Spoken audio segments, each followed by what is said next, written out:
Welcome back to the Scare Value Podcast. It's not the Scare Value Podcast today, Brian. It's something else.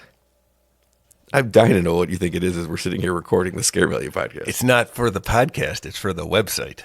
Technically, it's still for the podcast since we're doing it on the podcast. You're right. I do have Nick Cage news, even though I lied. I thought of some. The one thing I said was hold it until a specific time, and you've already blown your Nick Cage nut. Well, I did. I didn't have that nut. It was an unexpected nut, as it were. You know, that happens sometimes. You know, he was at the Oscars this year? I do know. Wait, no. The Oscars. I thought it was the Golden Globes that have happened. Well, I mean, last year's Oscars, I guess. What year is it? 2025. When Cillian Murphy won, they put 5 previous winners on stage to introduce the nominees. Ooh. And he introduced Paul Giamatti. Ooh, the dumpsters, Paul Giamatti? Now you've given away the ending of the greatest episode of television of all time. I hope that you listened to us and watched it because... Don't tell them the name. Now they can live in... Oh, no, don't look it up. Just go watch TV. Well, if they took our advice, they watched it Yeah. weeks ago because it is a seasonal special, even though it has nothing to do with Christmas. And it's been a couple of years now, right? We've mentioned it enough times. Yeah, it's on them. You know what? I don't feel bad. That's on you for being lazy. Well, it was he was introducing Paul Giamatti for his nomination for whatever movie it was that I'm never going to watch. And he talked about how Giamatti wore, because the character's supposed to have a lazy eye, so he wore a contact that made him blind in one eye while shooting. And he looks and goes, "Would I do that? Of course I would. But you did it." And that's a good segue because it's an award show, Pete. Ooh, award season. It's upon us. It really is award season here because next week, guess what we have, Pete? Another award show. Ooh, more awards. It wasn't supposed to be that way, but speaking of Nick Cage, his birthday pushed this episode a week. And it pushed it right next to Chinese New Year, which is when we do the Foreign Correspondence Awards. It's award season. So Nick Cage wrecking award season as usual. Yeah, that's about right. Just tearing it up, winning all them. What do you win in the awards? The Golden Oscars? What, here? Yeah. What is a Scare Value Award? Do you have one? It's a scary. Like Richard Scarry? The guy who drew the little worm in the apple driving it? That used to be up front at Toys R Us, and you put a quarter in and you could ride it back and forth. Okay. I don't know why you know any of that information. Those things were around for so long that I have pictures with my kids sitting in that stupid Apple car with the worm driving it. Well, we have to start with something we haven't had in a while. A correction and an apology. We've been good lately. We know our stuff. Oh, I've been editing. But I couldn't edit this off. Uh-oh, what'd you do? Last week, I think it was last week. These weeks are all jumbled in my head. I referred to Terrence Stamp from Superman as Zod. Why is he British? But I called him Terrence Mann. Terrence Mann was James Earl Jones' character in Field of Dreams. Terrence Stamp was the actor who played Zod. I believed it either way. So I apologize for that, everybody. I meant Terrence Stamp of Superman fame, and he played the voice of Jor-El in Smallville, which is kind of cool. Was he also in a movie called The Limey? That sounds right. Yeah, I think so. It was like an indie movie from the times. Harrison Ford was in it? Yes. All right. So it's award It is the season Scare of Value time now. Awards. What have we got on our... Well, I ran out of words. we have 10 categories, 5 kind of fun ones that are horror related, and 5 that are more traditional movie awards.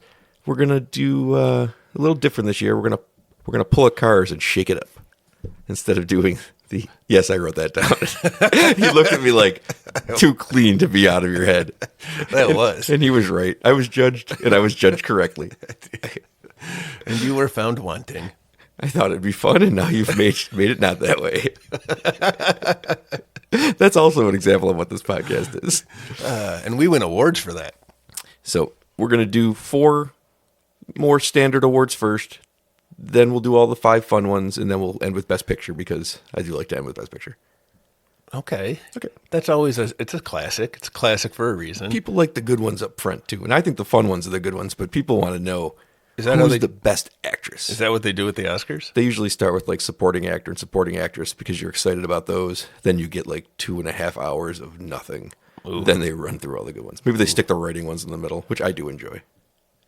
Okay. People only care about like 6 of the Oscars. That's how I feel when I used to watch the Oscars back in the day. But the one year they were like, we're going to pare this down and just do some of the awards on stage. You're like, well, the editor needs to get their due. And I'm like, nobody And then they put it on there, and I'm like, I'm sorry, I don't care who the editor was. I don't know. And I feel that people are boring when they thank people. Usually, yeah. Yeah. So what are we watching? You want to see the stars up there. Although, except the one year Mad Max Fury Road won everything, and everybody got up there just super Australian in their like leather jackets, and was like, they were all like 80 years old, and they were having the time of their lives, and that was a great award show.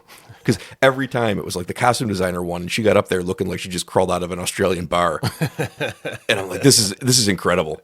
It really looked like George Miller just got in a van, drove around Australia, picked up all his old friends from the watering hole, and said, we're making a movie.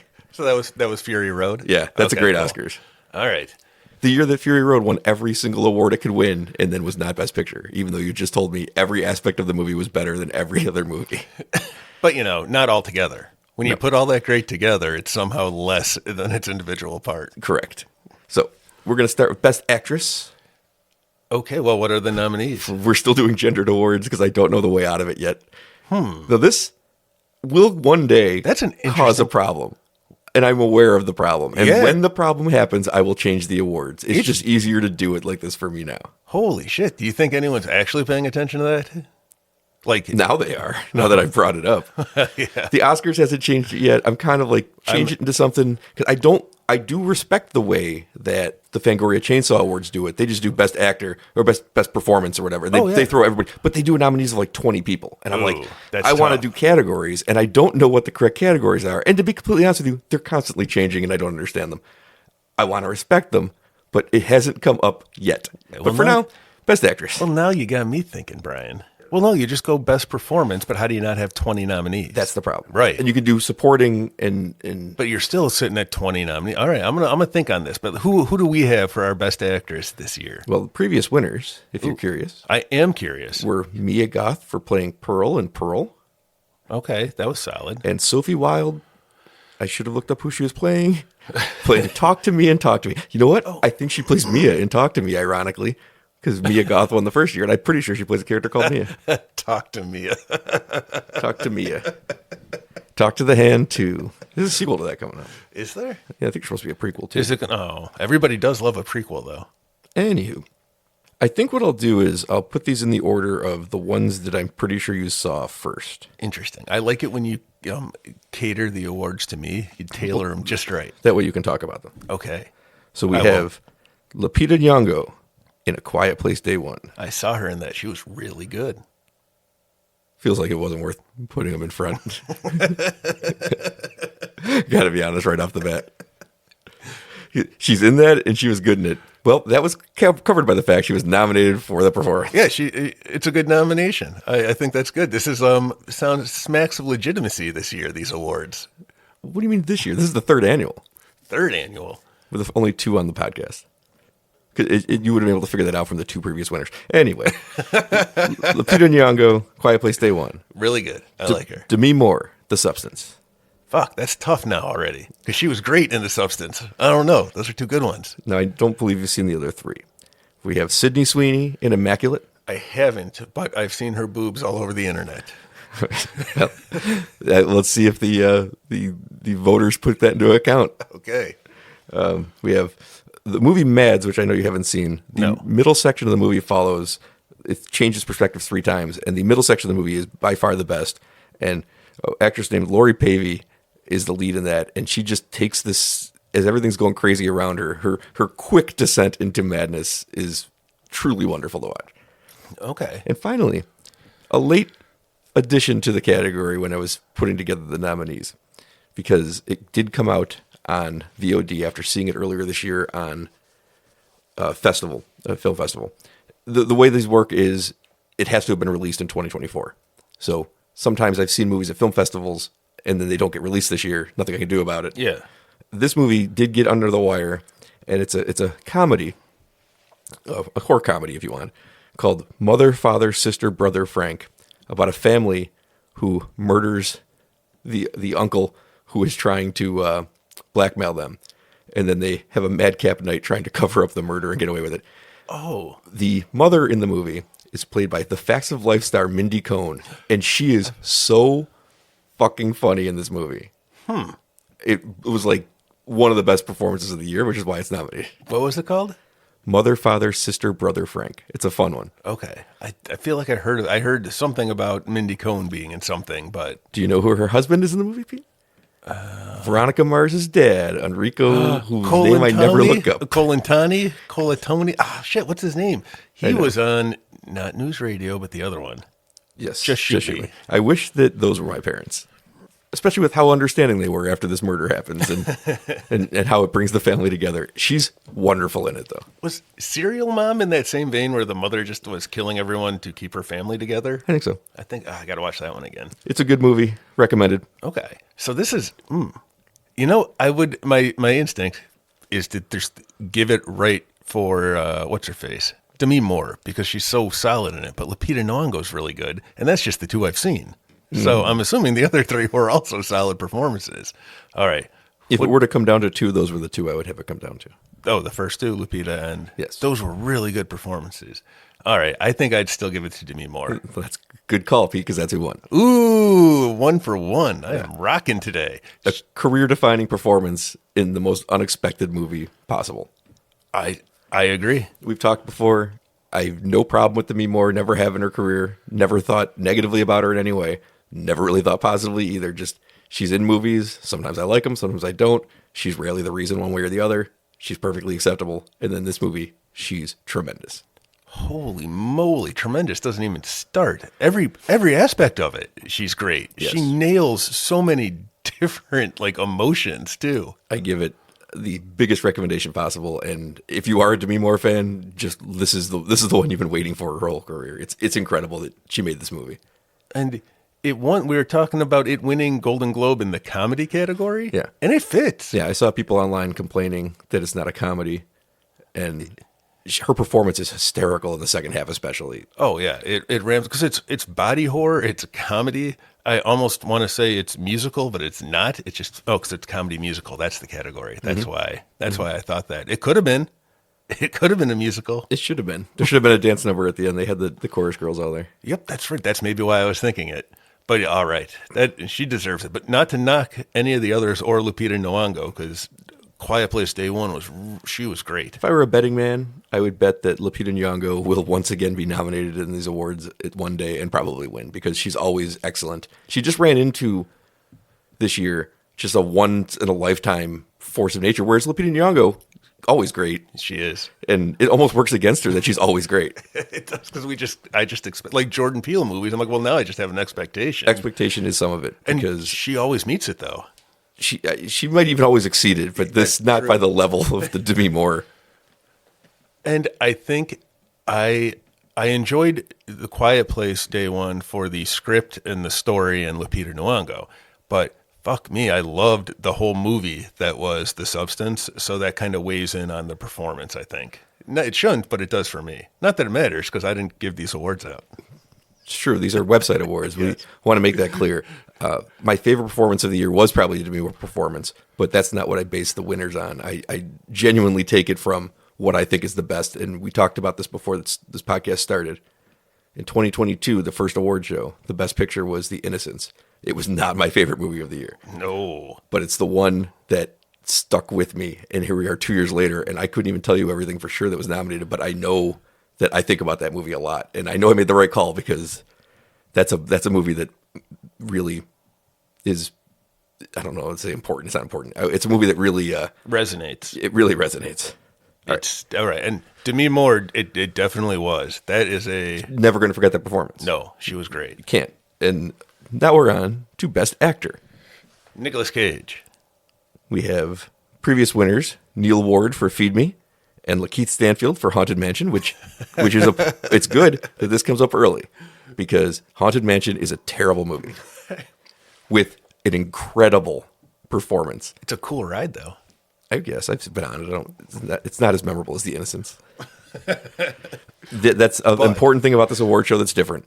You can win an award if you're great in your selected field, even if the movie you're in is shit. And that movie is shit. But Lakeith Stanfield was incredible at it. So he got himself a Scary Award. I still got to watch that movie just to see what you're talking about. It is worth it. That's the worst part is like recommending a bad movie. And I recognize that's what's happening, but I'm recommending it because performance is so good.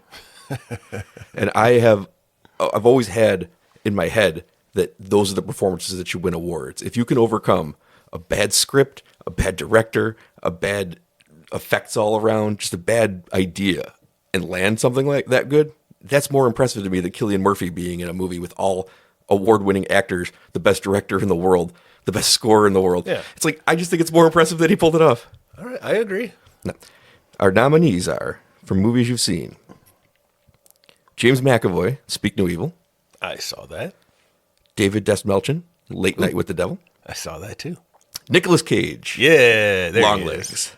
And then two movies I know you haven't seen. Hugh Grant in The Heretic, who plays a very Hugh Grant-like character that somehow is super menacing, and I think that's what really makes the performance great. Interesting. He's perfectly cast in it. He should do more horror. He's so likable in a creepy way, and then you realize it. That he's always been likable in a creepy way when he's doing it for creepy Interesting, factor. because I can remember. I think the earliest Hugh Grant movie I can remember is 9.5 Weeks. Yeah, creepy. Yeah, but no, because he always plays this affable kind of oafish. And he still is. It's just that he's got some really very scary things to say about religion in this movie. Okay, but I'm more interested now because I've never seen him in any other way. So if now he's going to retroactively make every performance creepy, I'm intrigued. It's a great one. And then David Pereira for The Coffee Table. A man who has to sit for an hour and a half knowing that his baby has been murdered, not wanting to tell anybody, just wanting to figure out how to get out of this. But he was the murderer. The coffee table murdered the baby. It wasn't on purpose. The coffee table was one of those ones that came out with like the haunted swimming pool, But that's not what this was. no. but But it's great because everybody goes into it thinking it's about like a haunted coffee table. It's not. It's about a coffee table the guy buys. Him and his wife buy a coffee table. She doesn't want it, but he feels like he gets to make no decisions. So she's like, "Fine, buy the fucking coffee table." He's like, "It's great. This coffee table, it can't be broken." And then it immediately breaks when he's trying to put it together, and the baby gets decapitated. oh, jeez, Off screen. Off screen. I know. Still, It's more about how the whole movie happens with him knowing that, being the only person in a room that knows that, and waiting to be discovered. And it's a harrowing performance that's also kind of funny. I got to be honest. like I know what the movie's about, and I couldn't just hearing you say the baby is decapitated. Like it freaks me out, and I still think that it can be kind of funny. Like It reaches a point of such bleakness that you have no choice but to laugh. It is the gallows humor movie of all movies. It's singing "Always Look on the Bright Side of Life" while your submarine is stuck in the bottom of the ocean. Remember that happened? no, The Russian sub, like in the 90s. I don't remember any of this. They weren't going to be able to get rescued. They were just stuck on the bottom, and they could hear the last transmission was them singing "Always Look on the Bright Side of Life" from Monty Python. Who says the Russians are allowed to be funny? I don't know. Well, Aaron Rodgers was kind of funny once, and I don't understand that either. When was Aaron Rodgers funny? It was just recently. If somebody was asking him after he was done playing for the Jets, or if he's done, like people close to him are saying, saying these things, and his response was, "People said they were close to me," and I thought that was pretty funny. It was self-aware. Who's close to him? I guess it's just funny you go off on a long rant about how you don't like Tom Cruise, so you won't watch his movies, but you're sitting here pumping up Aaron Rodgers. I'm not. I just think it was weird. Tom Cruise. Let's save it for another episode. Another episode. He's not nominated for Best Actor. Good. He would have been in '94 for Lestat. That was a good performance. Well, I know who you want to give the award to, because last year this came up before Nicolas Cage, a two-time Scare Value Award nominee for Best Actor. He's a great actor. Isn't he due? It would be easier if you just gave him a Lifetime Achievement Award like now, and then I would shut up about this for at least till next year. I'd say he is due, but now he's going to be overdue. Oh, no. Because All right. it's clear to me who won this award the moment I saw the movie. All right. Almost like the Demi Moore one, except Lupita Nyong'o was so good that there was a lot real longer. debate. Yeah. Is it? I want to say this too. Hugh Grant turned in a really, really, really fun performance as the antagonist, who's got two Mormon missionaries that come to his house, and he seems so nice and affable, like Hugh Grant. And there's a real darkness in there, and he's a very very enjoyable performance that I think should be his new career path. Is this a movie I can watch? Yeah. Okay, good. I won't be sad. I don't think the movie's that great. The Okay. movie's pretty good. It's just his performance. That's what makes the movie work, which is a lot of what you get with these award nominations is you're the reason the movie works so well. Right. I know you're about to say you're guessing it's Late Night Yeah. with the Devil. It is Late Night with the Devil. David Dastmalchian found the role. He's always been character actor. in doing side. Yeah, and he's always great. He's the polka dot man in Yeah. the Suicide Squad. He's in the Batman. He did a lot of comic book movies, huh? Yeah, someone gave him a lead role that he was so perfectly suited for that it's one of the best performances of the year. Clearly, I'm giving it an award, and it's why that movie works. And I buy him completely as both a talk show host from the 70s and 80s and also as somebody who probably dabbled in the dark arts. Has he had lead roles in anything else? I'm sure that there's probably independent movies I haven't seen. Okay. But nothing to the level of that reached like this. Because he's great in everything I've seen him in. Sure. But it's always a small thing. So I'm just wondering if this was his first chance to carry something like the whole vehicle. Well, if it was, he carried the shit out of it. He did. All right. Yeah, that was a good one. All right, sorry, Nicolas Cage. I know. You know what, though? The problem with Nicolas Cage is he releases at minimum 4 movies a year, and all his performances cancel each other out because they're all great. Maybe one year he'll get all 5 nominations. Right, he could have. He was in Arcadian, and something else I think was horror adjacent this year. All right. Best Screenplay, previously won by The Menu and Brooklyn 45. We have movies you've seen. Michael Cernowski for Quiet Place Day One. Is he the British guy? He's the writer. This is the best screenplay award. Is he British? He might be. That's the only one of these I think you've seen. Okay. And then we have J.T. Molnar for Strange Darling, which we've talked about is the script is the thing. Like the play is the thing. The script is the thing in that, I think. And we have Dominic O'Neill for Haunted Ulster Live, another movie I saw at a film festival that recently came out on demand. I think you'd really like it. I don't remember you talking about this one. It is a British movie about... There was a famous thing that happened in England television years ago where they used real newscasters for a Halloween special. Oh, kind of like our War of the Worlds. Yes. Like, okay. This is kind of like not a recreation of that. It's like taking that idea and making it into something new. And it's a really fun movie. Okay. Is the Ulster thing a real thing that happened? No, okay. It's made up. Yeah. Tim Smith, Arcacia Stevenson, and Keith Thomas for The First Omen, a script that found its way around being a prequel, stuck with an ending you knew what was going to have to happen. And I really appreciated the way they put characters into the places they had to be while still managing to be some surprising moments. Okay. That's a tough ask, and I think they did a good job with it. So that's 2 prequels in this for writing this year. That is correct. And is the only 2 prequels because we also have Christina Borobia and Kay Cassis for The Coffee Table. The Coffee Table's making some appearances early. They really got 90 minutes out of a dead baby joke. They really did it. And Pete, since you've only seen one movie, we're just going to cut to the chase. The Coffee Table wins. I don't know how they did it. I don't know how they kept it engaging for 90 whole minutes that just feels like someone's punched you in the stomach and it's not getting better. That sounds horrible. Why do I want to watch it so badly? I think you have to respect somebody carrying a feeling like that for as long as they do, as effectively as they do. That is expert writing. That sounds horrible. Oh, I gotta watch it so bad. This is turning into another one of these speak no evil things. This movie doesn't hurt like that. Oh, really? No, because you already know what's happened, and it's more about the length of time they're able to make you feel a twist of emotions of just sadness, terrified. You're terrified for this man because he didn't do anything wrong, but you just know that. How would you ever explain this to somebody? Anyway, that's all right. Watch The Coffee Table. It is not a haunted swimming pool movie. It is a shockingly good one. I think I'd prefer a haunted coffee table movie. Then we have Best Director. Previous winners, Jordan Peele for Nope and The Addams Family for Where the Devil Roams. I thought you meant The Addams Family, like, Gomez. I know you're going to do that joke every time. Did I do it last time? I held for it. I was like, now I could have written here, now Pete will do his Addams Family joke. There's a family of people, John Adams, Toby Poser, and I believe this one did use their daughter too. And they make some really good movies. Hellbender was great. Where the Devil Roams was great. Okay. Oh, yeah, Where the Devil Roams. That's one I've heard of and I'm interested in. No, it's a really good one. Now, movies you've seen. We have Coralie Farjeet for The Substance. I think there's clear director's vision being realized in that movie. Nobody gave her any notes. I'm glad you said directors. I forgot what the category was. Nobody gave her notes. No, that was all her. It's great. Osgood Perkins for Long Legs. Pure vision on that one, too. These are how you get nominated. Nobody told him speed this thing up. And I just think that it fit this specific style of movie better than his other movies. Yeah. Or makes sense.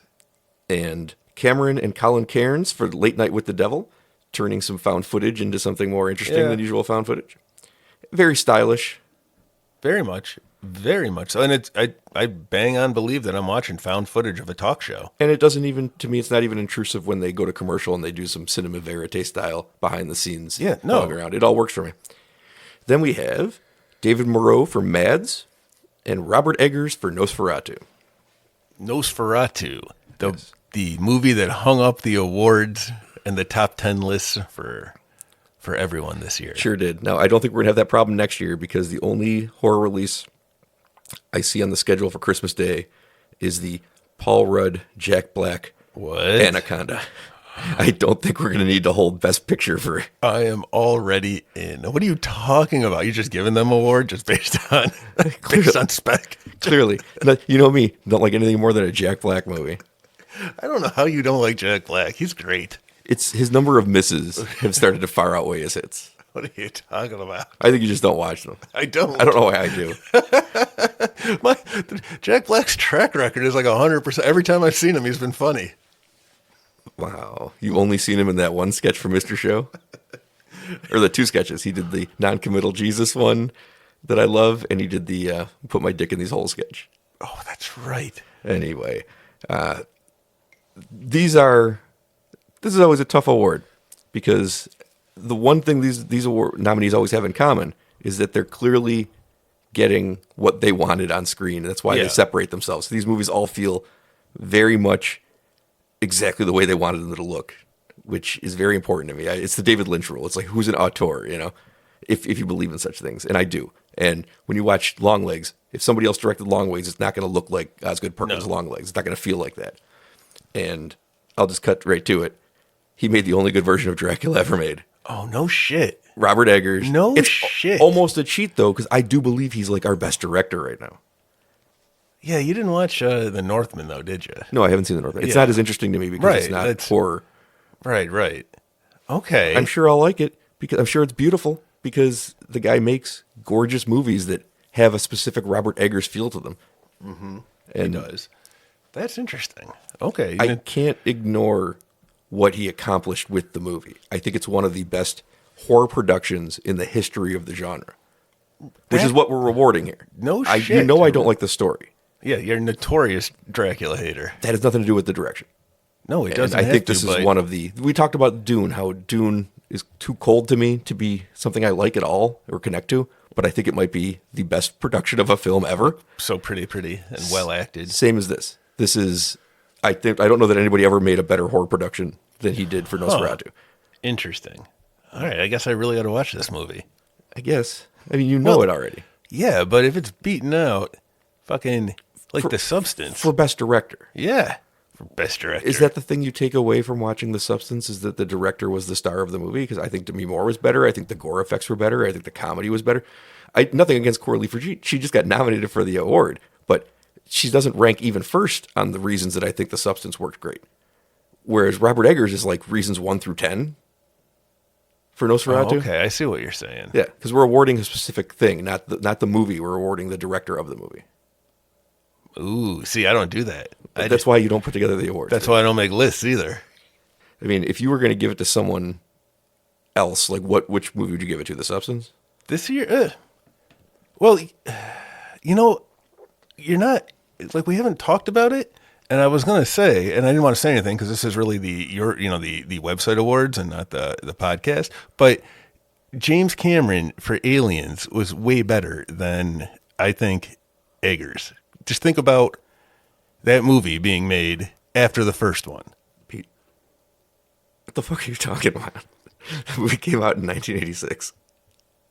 But I saw it this year. What? I don't understand.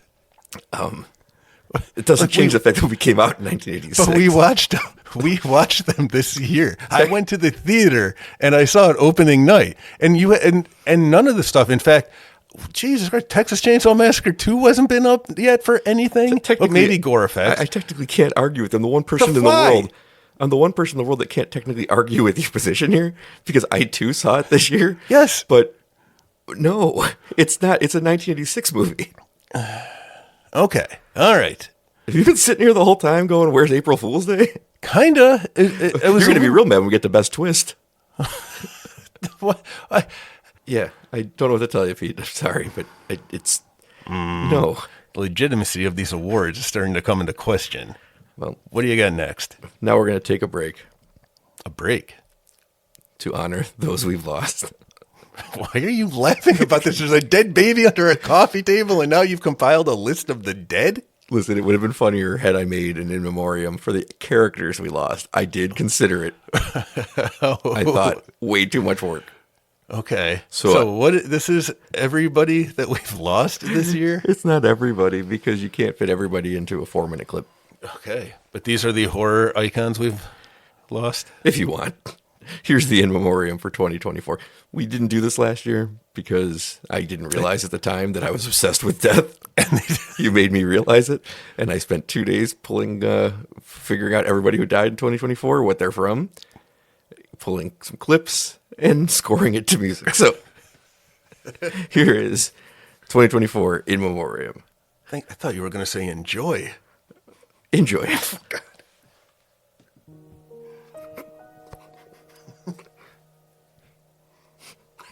David Soul, actor, Salem's Lot.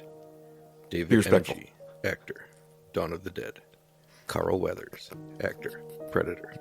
Victoria Caitlin, actress, Howling 5: The Rebirth. Chris Gauthier, actor, Freddy vs. Jason. Grant Page, actor, Road Games.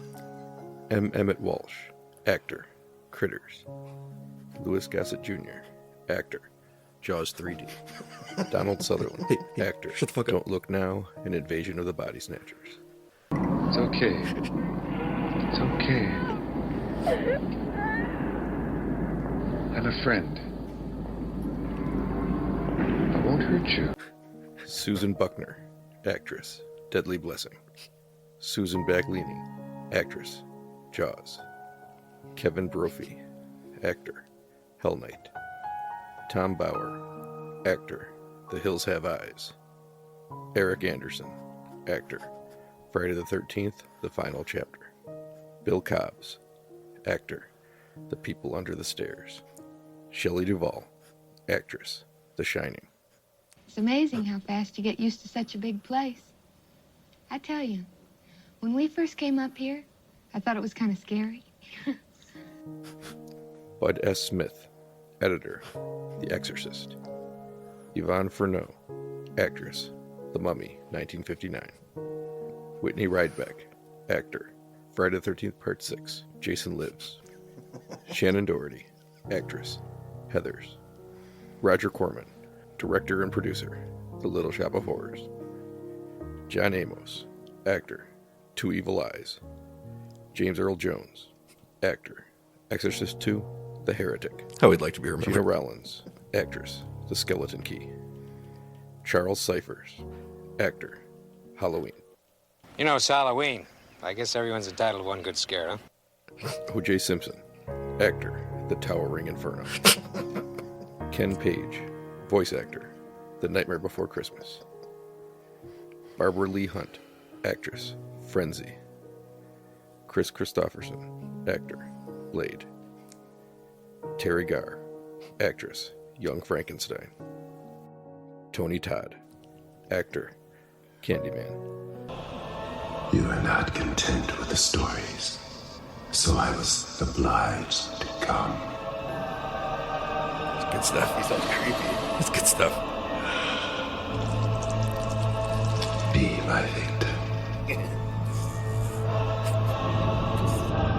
Be my victim. Paul Morrissey, director, Flesh for Frankenstein. Bradford English, actor, Halloween, The Curse of Michael Myers.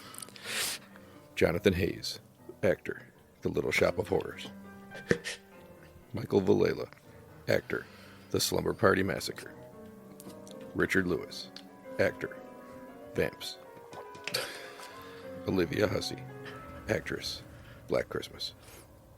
Do you remember when we first met? You told me about you wanting to be a concert pianist. how it was your greatest dream. And I told you about some of the things that I wanted to do. I still want to do those things. You can't ask me to drop everything I've been working for and give up all my ambitions because your plans have changed.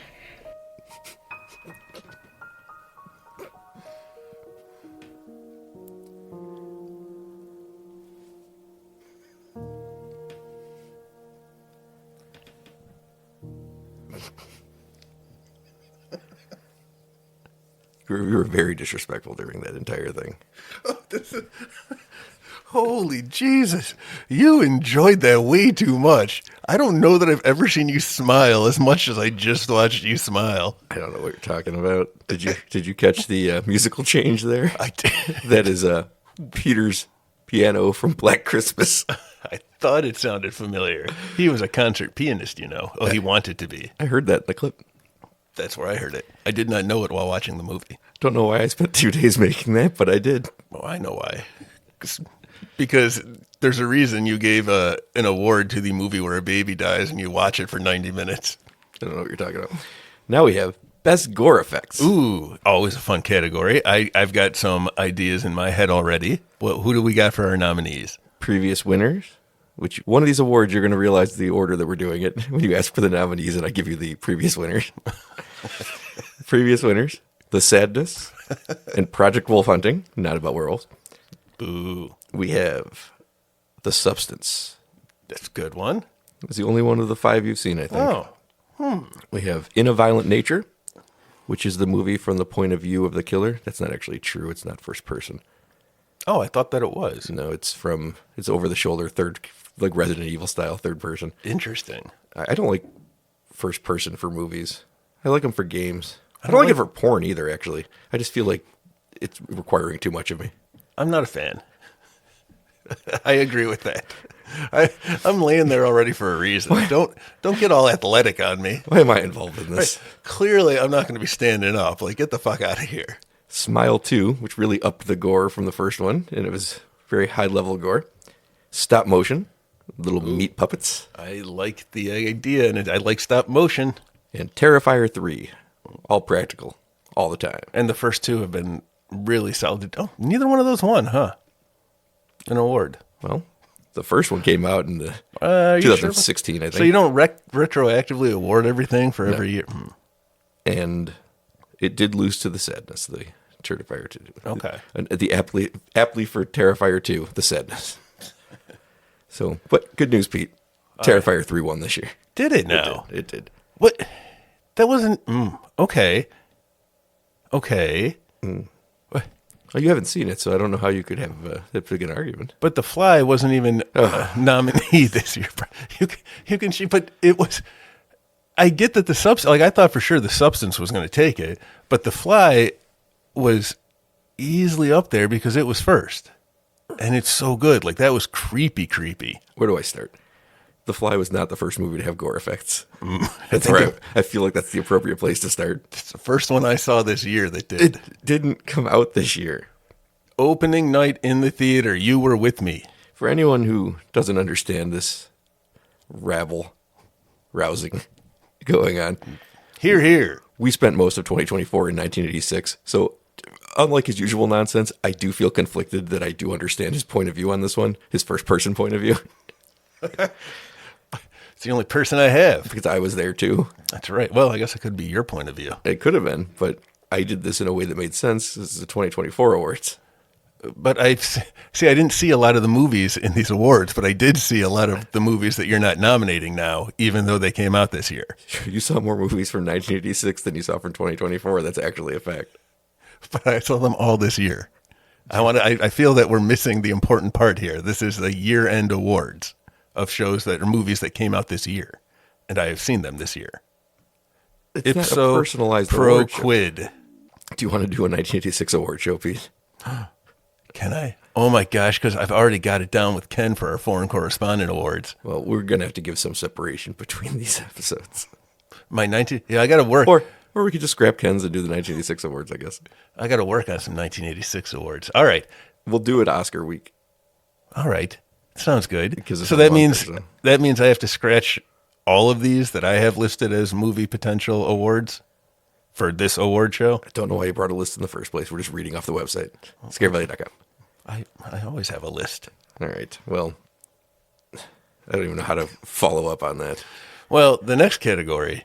Wait, no, who won? Who did you actually give it to? Terrifier 3. Terrifier 3. All right. They do good stuff, like really good stuff. Yep. Was there anything in 3 that's even better than when they, what is it, the lateral bisection in part 1? Nothing's ever going to be better than that. That's pretty good. I honestly think that was better than the one in Bone Tomahawk, too. If we ever do a retroactive 2016 awards, if we ever find ourselves time traveling to 2016 or whatever year that movie came out, it's got a real good shot at best kill. But for this year, we're moving on to best twist. It's got to be M. Night. It's this whole thing, man. He did make a movie this year, but he wasn't nominated. I was holding for, I wondered if you were going to go back to Chubby Checker, because you've done that before. That is a good one. That was coming. Don't worry. Now that I realize that was just hovering on the lower level of my conscience, just waiting to pop out. Look forward to that in the 1986 awards. Best twist, previous winners, Orphan First Kill, one of the best twists ever, and The Sacrifice Game, a twist not nearly as good, but still, you can't beat that Orphan First Kill twist. It's amazing. I still haven't seen the movies, but I am excited for the twist because I know what it is, and it's not a Chubby Checker in that movie. Now, you've seen one of these movies. Okay. But I'm going to hold that one for last because it's the most interesting debate. Nominees. Blink Twice. There's going to be spoilers all over this. Blink Twice. It's Blink 182. That's what a twist. This is an early incarnation of the band 180 ago. Blink Twice is a movie. It's a good movie. Channing Tatum's really good in it. Was like a billionaire playboy. Gambit. And he invites this waitress and her friend to his private island where they're hanging out with all his rich friends, and they're just doing drugs and partying for days. And the friend just disappears when she discovers something that she shouldn't, and nobody can seem to remember that she was even there. And this woman, the main character, is clearly being gaslit. And the movie depends on a pretty dumb MacGuffin about some poison or drug that can make you lose your memory. And it leans way too heavily into it. But it does lead to a great twist where you find out that the character you've been following has been to this island before. This isn't even the first time this has been done to her. And it's a really fun twist in a movie that is really good. It's got Channing Tatum being great. It's got The Sixth Sense's, what's his name? Haley Joel Osment. Haley Joel Osment being great. They're all creepy dudes. Guess what? It's a modern movie. When they get to this island, all the men are going to be evil. It's not hard to figure out from the beginning. But it's a nice little twist that there was more going on than just that simple story when you find out that this actually has happened to her before. She finds photos of herself. And it's a pretty haunting moment, honestly, when you realize that he's been fucking with her for years. Ooh. It's good stuff. Okay. Then we have the movie Cold Meat, a VOD release with a twist that happens in the first 2 minutes of the movie and is excellent. All right. I like it. I like it when you get the twist out of the way early. I didn't know what the movie was going to be about. I thought it was about people stranded in the snow, which it is because they get stuck in the snow. But a waitress is dealing with her abusive boyfriend, and a good Samaritan kind of steps in to help her. And then it cuts to the credits, and after the credits, he opens a trunk, and the good Samaritan has taken the waitress and put her in the trunk because he's a serial killing crazy person. And now she's stuck out in the snow with a serial killing crazy person. And it was an unexpected thing because the movie's not at all pushed like that. Huh. So right away, you're like, this is not the movie I thought it was. It's really cool. Okay. Faceless After Dark, the movie that was born out of the first Terrifier movie, where Jenna Cannell, the actress from the movie, plays a version of herself who is getting stalked by fans of Terrifier, dealing with the fame of being in that clown movie. Although she's not in this universe of the movie, it's a different clown movie, but it's basically the same thing. But halfway through the movie, she turns out to really enjoy killing these people, and she's the bad guy of the movie. And I did not see that coming. I thought it was going to be much more simplistic, dealing with toxic fandom. Okay. But instead it's like, I really enjoy killing these toxic fans. It's a fun one. And then we have Strange Darling. Because the movie's out of order, you're probably going to guess the twist. But it's done so well, and the performances are so good, that it gets away with the fact that you're probably going to figure out there's a reason these scenes are out of order. If I tell you it's a movie about a man stalking a woman, and there's a twist, you're going to figure out the woman is the killer. Like, what else could it be? It's an alien, and it's there to mutilate her. That would have won. The twist happens, and it's great because he has every reason to be angry with her and go hunting for her. And she turns out to be like an absolute psychopath. And it's really good when you see these. You see like scene 6 first, and then it goes back. You see scene 2, and then you get scene 1. And it does things in the order it wants to do it to relay more information and recontextualize what you've seen. Bit by bit, you get more. Yes. Each scene gives you more, and then on the second watch through, you have all of it, so the context is clear. Yes. It's a really fun one. Okay. And then the most controversial nominee. Controversially, and the one that I've seen. The one you've seen. A twist. Because the twist doesn't actually happen in the movie. But the entire purpose of the movie is to be a twist. What movie did I see that was twisty? You know what's twisty? Long legs are twisty. Was it Long Legs? No. Was it? And it wasn't from something I saw in 1986. That'd be a twist on itself. April Fool's Day. Fuck me. I don't know. I didn't know the other 4 movies existed, so I don't know what this fifth. Well, I knew Strange Darling was a thing. So what's this 5th movie? It's Speak No Evil. And now, I know you're going to debate me on this. The entire purpose of the movie is to subvert the expectations of people who have seen the original movie. You think that was the entire purpose? 100%. Because it's a remake. Because nobody would watch that first movie and say, you know what I hated about the movie was the thing that made the movie great. The ending. Yes. It made it stand out and original. So if you're going to remake it for American audiences, you're going to think, you might want to make it so it's a blockbuster, and it did make a bunch of money. But you're thinking on a creative level, I can make something that I think American audiences will like, but the people that saw the original are going to have their mind completely fucked with. You're right, because we are going to debate this, because I don't think people give a shit when they bring these things over and Americanize them. I feel 100% disagree in this case. Well, because it's 2 years, because it's not just like a property where he's like, I can make money on this. The impetus to make the movie comes from how that first movie made that man feel. It just has to be. It doesn't make sense otherwise. Who's the director in the American one? James Watkins. I don't know who he is. It has to be, because you can't recreate so lovingly the first hour of the movie. Yeah, you can, because it's easy to just follow. He just took the same movie and then twisted the entire point of the movie in a way that I've never seen done before. Now, here's my argument. Every one of these twists that happen in the movie, the entire point is to make you feel a certain way. We're like, oh, I didn't see that coming. That's the entire purpose of Speak No Evil 2024. We had a whole episode on this. It's coming from the exact same place. And it's by far it has the biggest jaw-dropping twist to me because I've seen the original. And anyone who's seen the original, it's a stunning twist to follow these characters from their demise in the first one to their victory in the second one. I don't know that I've ever seen a bigger twist on a narrative than Speak No Evil does. A twist from the original ending. And you think it was done not just to take the wimpy way out because, hey, we want to mass, broad appeal to everybody as opposed to tell a good story. No, because what's the broad appeal? You don't know the ending until you see in the movie. If you ever look up Speak No Evil on the internet, the marketing will tell you, anything about the original movie will tell you, oh, it's dark. Yeah. So the marketing's working against it if you think that's the case.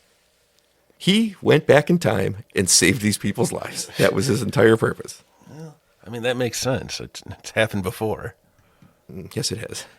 All right. So what wins? Speak No Evil. And I'm not even going to... I had a guess by the fact that you were going to bat for this one, and we didn't really talk about the other ones, partly because I haven't seen the other ones. Because the other ones I think are simpler. All right. And this one... I'm not into this. I've never experienced... Anyone who's seen the original and then saw this one is the strangest experience watching it. And that's a twist. It's because of a twist. I can see your point of view, and I find it hard to disagree entirely. I just don't have a lot of faith in people doing things creatively. I've seen too many movies, and any time. And who released that movie? What was the studio? We don't have to get into that. Oh, okay. It was Blumhouse. Oh my God. Speaking of Blumhouse, real quick, I got my sister got me. It might have been my brother-in-law. One of them got me a shirt from the Halloween Horror Nights in Orlando, and it's the Blumhouse street. And you know who's front and center? If you guessed Megan, you would be right. I was going to guess yeah. It's Megan and a bunch of the Purge people hanging around. Well, time to move on to Best Kill. Best kill. Previous winners, the babysitter who accidentally drops his kid down 3 flights of stairs to his death at the beginning of Halloween Ends. And I never saw that one. it's the opening scene. It's great. And the dog who snatches and runs and when evil lurks. God damn. Now, you have seen one of these movies, and you saw it in the last 2 days. Was it oddity? It was oddity. It is the trap door with a ringing phone on one side and a blind woman on the other. A trap door in the floor. A door in the floor, very much like a Looney Tunes cartoon. I love that moment so much because I did not expect it. And I was going to make a joke and say I didn't see it coming, but I didn't because I'm classy. Neither did she. That was the joke, yeah. I made it for you because I'm not classy. All right. Then we have In a Violent Nature, the kill everyone talked about all year. If it was in a Jason movie, it would have been top 3 all time. It's a girl doing yoga, and he punches through her stomach, puts a hook in her head, and pulls her head through the hole in her stomach. And it is worth the price of admission alone, not gonna lie. That's something. It was pretty great. Terrifier 3, the chainsaw in the bathroom. Now, we talked about the bisection in the original movie. Laterally. Yeah, good pun. Thanks. It doesn't get as graphic and cool as that, but it does subvert it and take a chainsaw up a man's ass and then kind of bisect him, although most of that's off screen compared to the last one. But it was gory, gooey fun. Chainsaw in the ass. That's worse than a cactus. Well, it's a good place to start because it was already split. That is true. And then we have not one, but 2 movies nominated for killing a baby. Coffee table. Coffee Table Yep. and Immaculate. 2 baby kills. Both happen off screen. You never see a baby harmed. You don't even see the baby. Good. But one happens at the beginning of a movie, one happens at the end of the movie. And they are the pivotal moments of each movie. In Coffee Table, we talked about the unbreakable coffee table breaks, decapitates a baby. You don't see any of this. You hear a crash. And that sets up one of the most uncomfortable movie experiences you'll ever have. In Immaculate, Sydney Sweeney's character is a nun who the crazy priests are trying to impregnate with the Antichrist, and they do.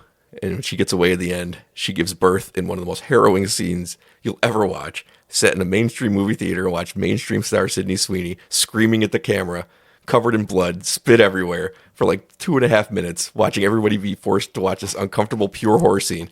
Then you hear the baby cry, and she sees it, and she goes and gets a rock, and she smashes it to death.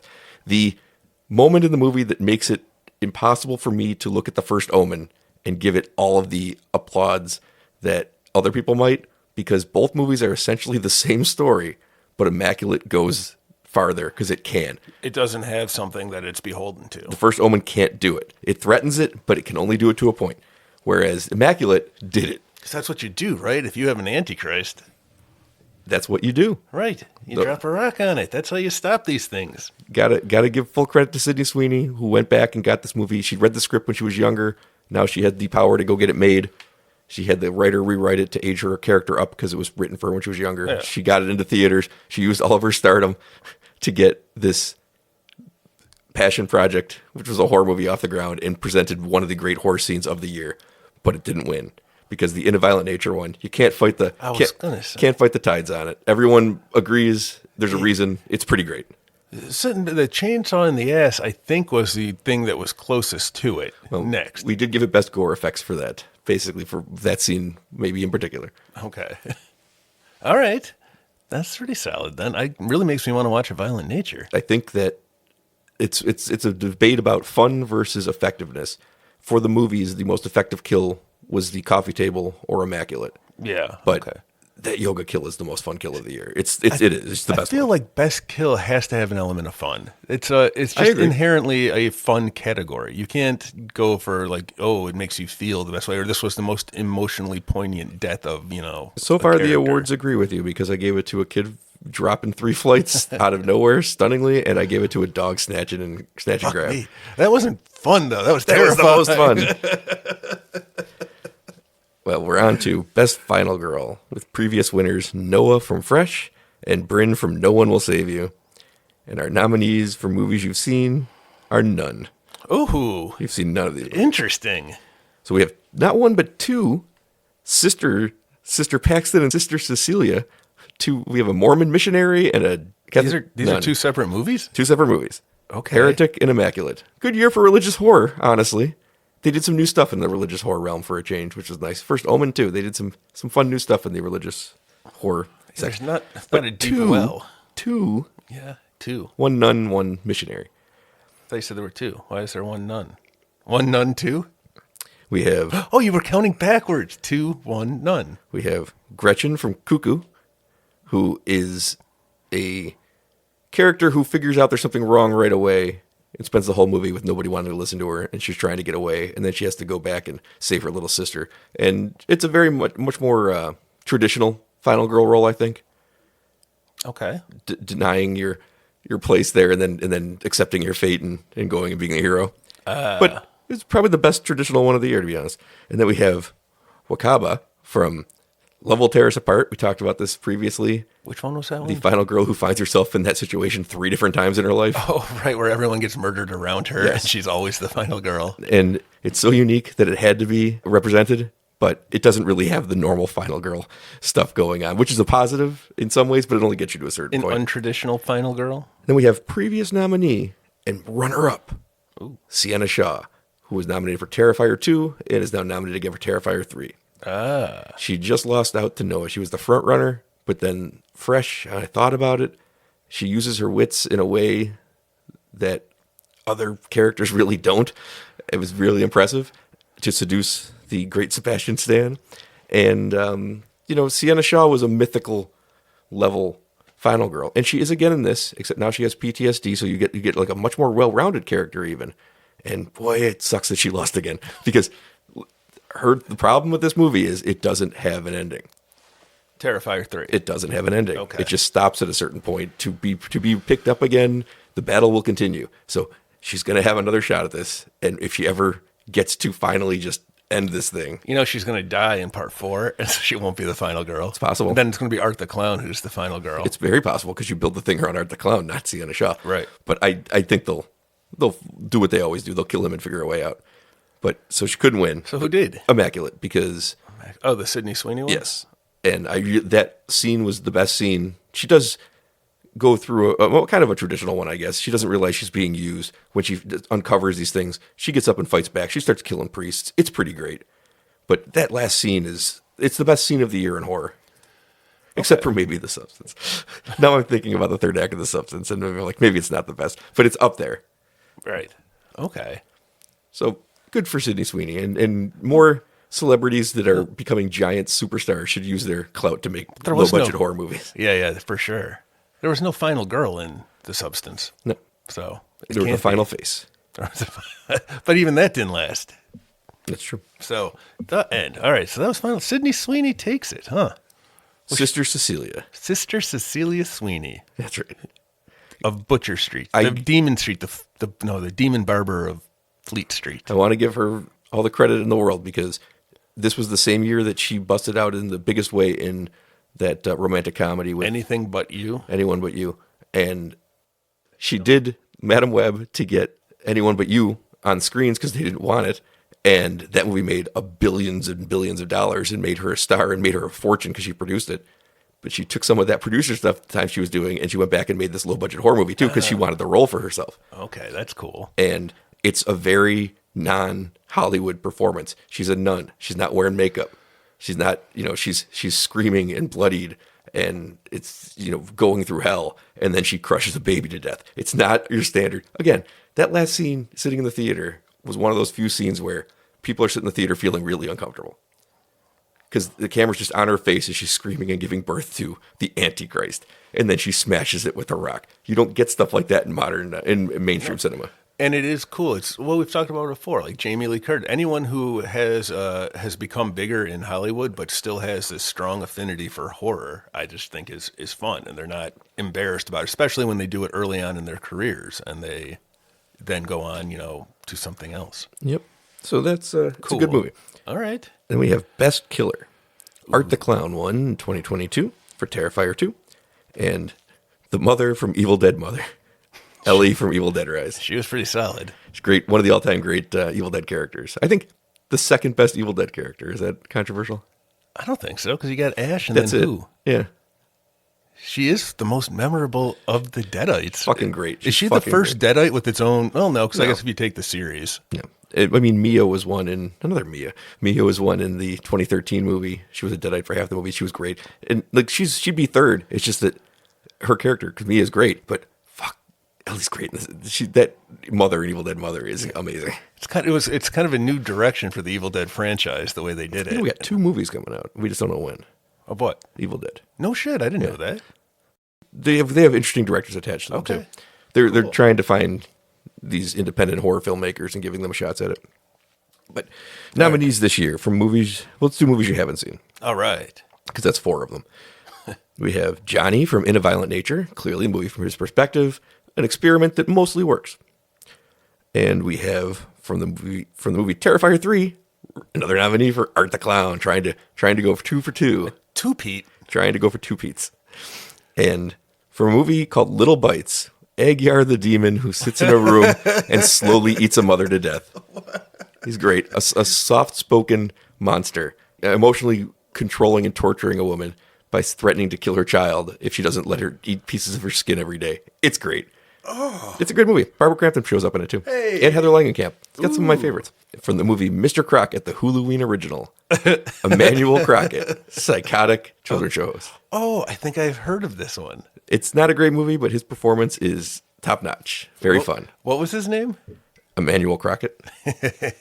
He's a fun one. Okay. He's a fun character.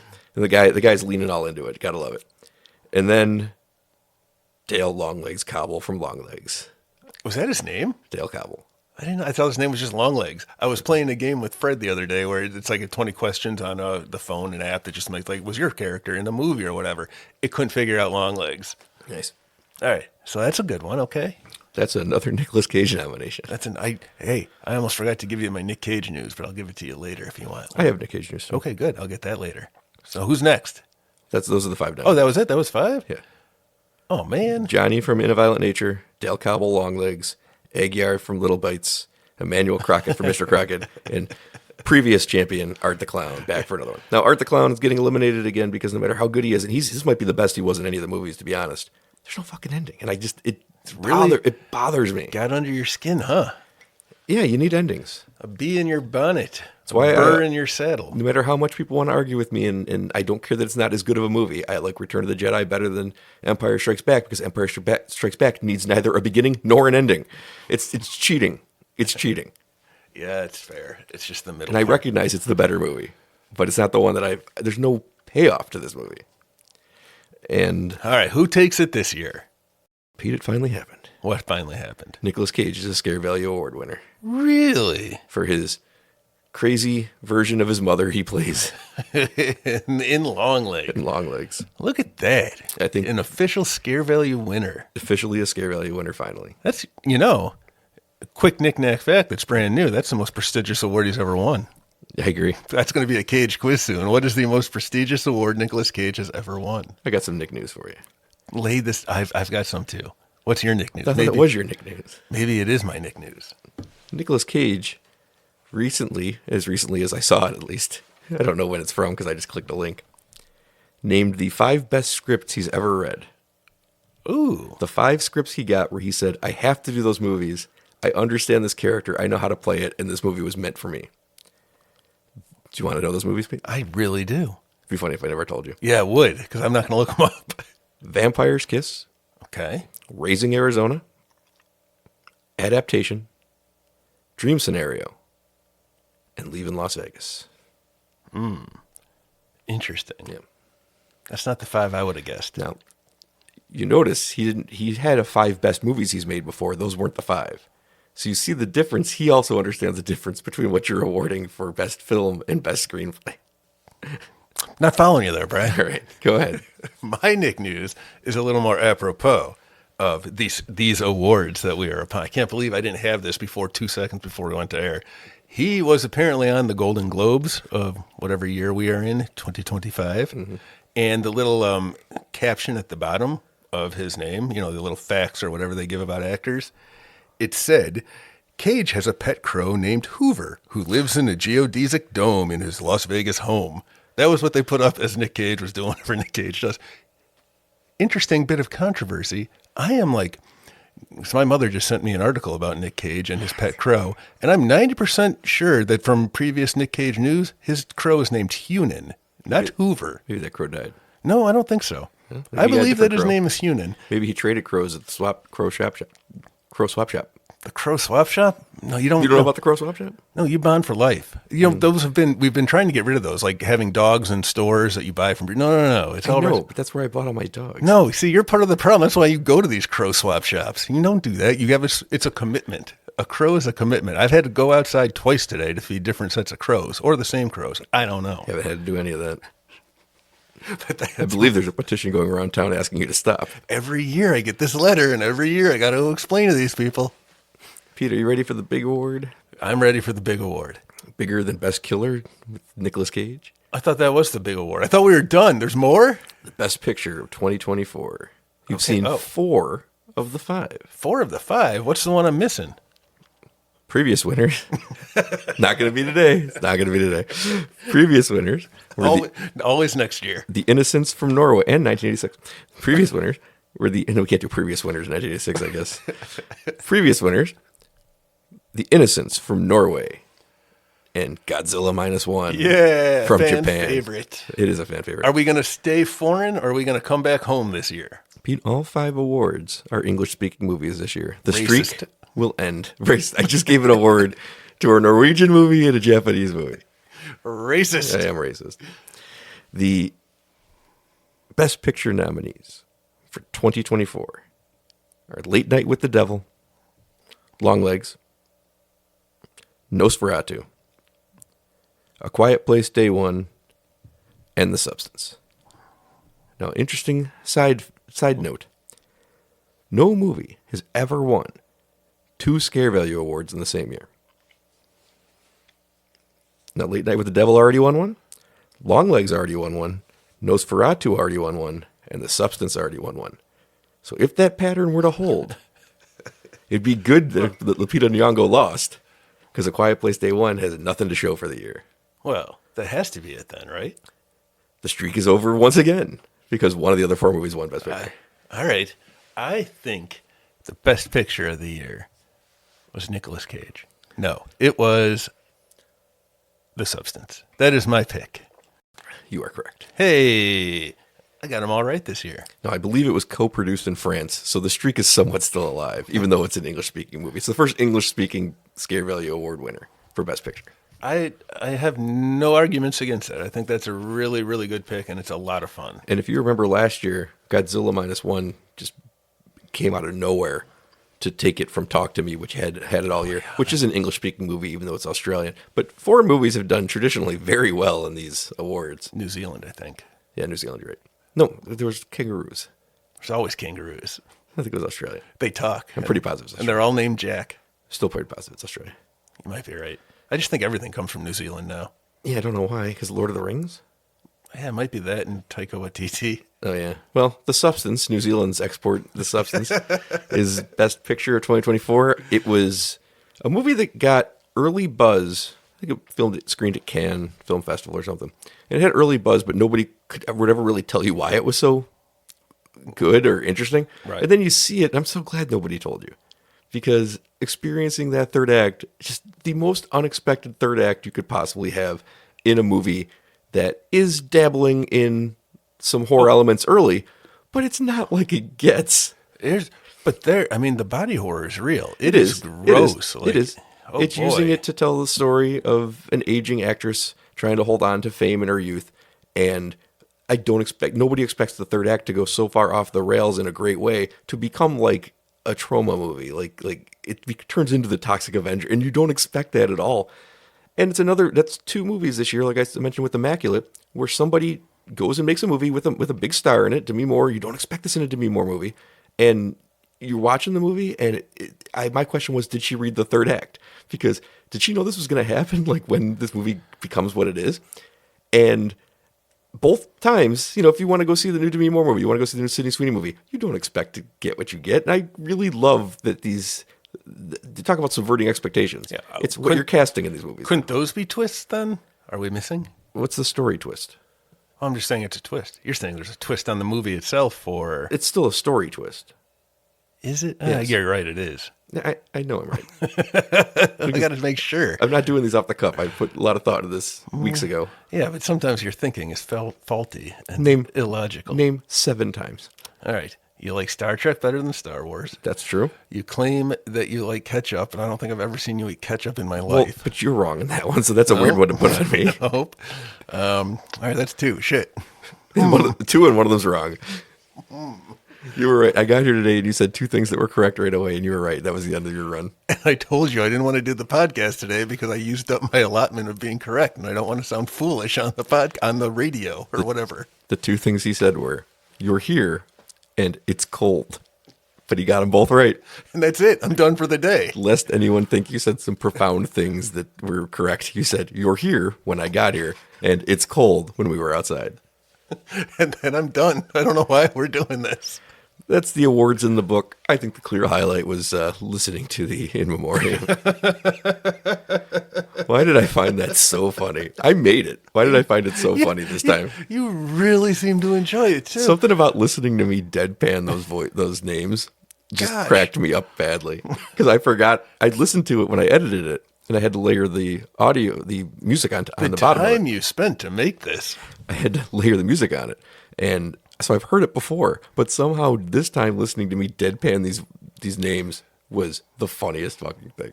I hope somebody else enjoyed that 1/10 of as much as I did. There was a lot of loved people we lost this year. There's more. You can't even fit everybody on today. I now understand why the Academy has a problem. The ones I don't like is when Toby Hooper doesn't make it after making one of the most important movies ever, but like this person's agent makes it. And it's like, I don't like, you got to prioritize some things. Yeah, I understand. Like, why have we decided on these people to acknowledge as opposed to others? There is a hierarchy, though, because I only pulled clips for 5 people.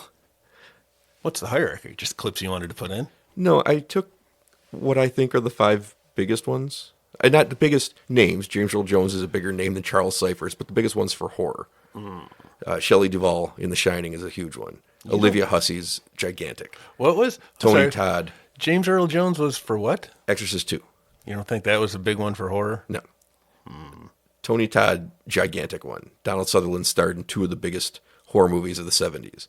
Shelley Duvall, one of the biggest horror movies of all time. Olivia Hussey, maybe the original Final Girl. And Charles Cyphers, who is not the name those are, is the Sheriff Brackett in Halloween, one of the most important movies ever, and one of the most memorable movies and characters. So those are the 5 I picked. I mean, Roger Corman's a bigger name than a lot of those, but I might pull a Roger Corman clip of him just talking not in a movie. I know he's in movies too. I don't even know who he is, so. Roger Corman's one of the most important people in the history of Hollywood. He made really low budget movies that gave people their starts, like Jack Nicholson and Martin Scorsese.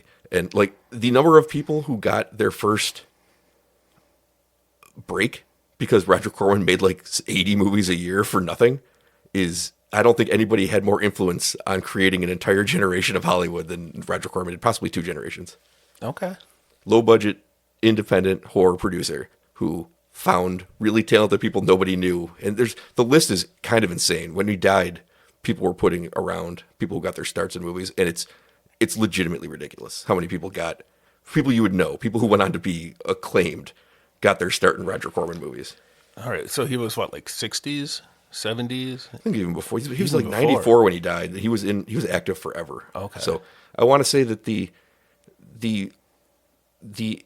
original Little Shop of Horrors was the 50s, wasn't it? Maybe it was 1960. I don't know. But that's an early Nicholson. I want to say maybe it was 60. And that's an early Nicholson. And also Dick Miller. Dick Miller and a lot of Roger Corman stuff. But the guy made so many things. That's an 86 award right there. The Dick Miller Award. The best Dick Miller? Yes. Because there was 2 movies with Dick Miller Right. in it. Which Dick Miller is going to win? Maybe we'll see that in the 1986 awards coming at the end of February. But coming up next, we got Another award show. Another award show. I hope you guys are ready. Should I prepare a foreign In Memoriam? Is there any way to stop you? Yeah. Tell me not to do it. I'm not a psychopath. I see. I don't know. I'll have to talk to our foreign correspondent and see what. Can I don't I- want to run over. We're running a tight ship this year. I tell you now, it would just be me redoing that entire clip with an accent. I was going to say, it's you with the Spanish accent, isn't it? I was just going to do it as Kihei Kwan. Oh, boy. I hear rumors that he's going to make an appearance at some point on this show. At some point, I've heard. I want him back so Around the badly. water cooler, as it were. He won't be back until I practice a little, but he might be back. You don't Maybe wanna- next year's award show. Ooh. Maybe we'll get him as it coming hot off the Goonies in 1986. Then I can add in a child aspect of it. Actually, that's kind of what I was doing in the first place. I almost watched Everything Everywhere all the time at once the other day. Wow, that's almost a movie. It was, and I almost watched it, but I didn't. Well, any final thoughts on the 2024 Scare Value Awards, the third annual Scare Value Awards? I think these were a pretty solid set of awards. You got to get a new word, man. I said solid again? You said solid 18 times in this episode. I did? All right. I think this is a pretty heavy. I think this is a pretty tight. I think this is a pretty juicy. I think, wait, no. These were good movies. These were all good movies. And you know what I was thinking the other day? With the Scare Value Top 10 list, those kind of guide my movies that I'm going to watch as, you know, as the good ones for the year, more so than other lists that I've seen.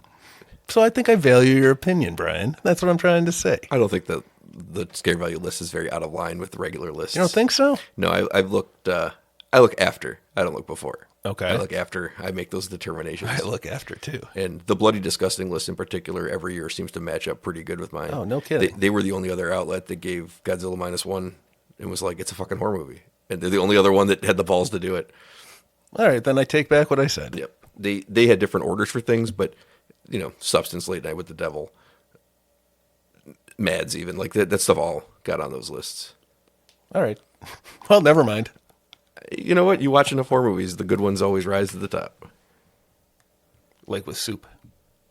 Explain yourself. When you make rock soup, the soup comes to the top and the rocks go to the bottom. But you said like soup, not like rock soup, which is a thing where the item goes to the bottom. You know, I don't know what I meant by that. We Brett. should have stopped it. It's cold. You were right. You were right 3 times. Oh, no. Oh, that's like dividing by 0. We need to leave. You said 3 correct things, and then you said solid a lot. You were very disrespectful during a In Memoriam for O.J. Simpson. I forgot about him. Let me tell you, I put that when I realized I could take the piano breakdown from Black Christmas and throw it into the 3rd or 4th time you hear the piano. This must have been what it felt like when Francis Ford Coppola made The Godfather, because I was like, I'm a genius. It's brilliant, because at this point, I don't know that people won't think this is supposed to be taken seriously. So it's a great moment of, dun, dun, dun, dun, like, oh, this is a joke. But it's not a joke. All these people died and you kept track of it all year like some weird banshee. That's the setup. The setup is that these people died. The punchline was me doing it straight and then cutting to Peter's breakdown. I thought it was fitting. But it also fit perfectly because it leads up to the last one, Olivia Hussey and Black Christmas. Right, that's what I thought. Oh, I see what you This did is here. what I mean. This is what it felt like. You've spent so much time creating your masterpiece. This was my masterpiece. Is this? Oh boy! All right, I guess there's not much left to really listen for if this was our peak. My hope is that I'll be hearing my name called on the Foreign Correspondence Awards for this masterful production I made. Best production. Best production of an In Memoriam for a podcast. I don't know. My fingers crossed. I don't hope know. I don't win the Woody Allen Award this year. The categories. I heard that Jim Carrey might make a reappearance for some reason. I don't know what he did this year, and I kind of liked him in Sonic 3, so I don't know what the problem is. Oh, we'll find out next We week. will next week. In theory. We still haven't talked to Ken in a month. No, I talked to him. We're working on it. We haven't. Oh, yeah, we. But I'm me. Wink. Wink. Why are you flirting with me? Because I got 3 things right and everything's wrong now. It sounds like a country song from the late 90s. I have three things right. And everything's wrong now. Doesn't it? I did three things right and everything's wrong now. How is that not a country? I bet you it is. Doesn't it sound like something that would have popped on to It CMT? 100% sounds like Faith Hill and then somebody else. I was thinking that, song. like that too, like Shelley Wright. Yeah. Like her follow up to Single White Female was, I did three things right and everything's wrong now. I think we gotta cut this off the podcast because I don't know how to write lyrics, but I'm gonna write some. It's gonna be three short verses of the things that she did right and how her whole life fell apart. That's in the last pretty three. much how country songs are supposed to go I know traditionally. this is gold. It's got to be done. I bet you if you look up that title on the internet, you'll find out that it's existed for a long time. I hope it does because I don't want to do that work. All right, I did a lot of work already this week. Clearly. All right, we'll see you next week for the Scare Value. Nope. What is it? The 4N Correspondent Award Show. 4N Correspondent. Also the Lunar New Year. Holiday extravaganza. Word of warning for everybody. Yeah, Chinese New Year. Word of warning for everyone. I don't produce that.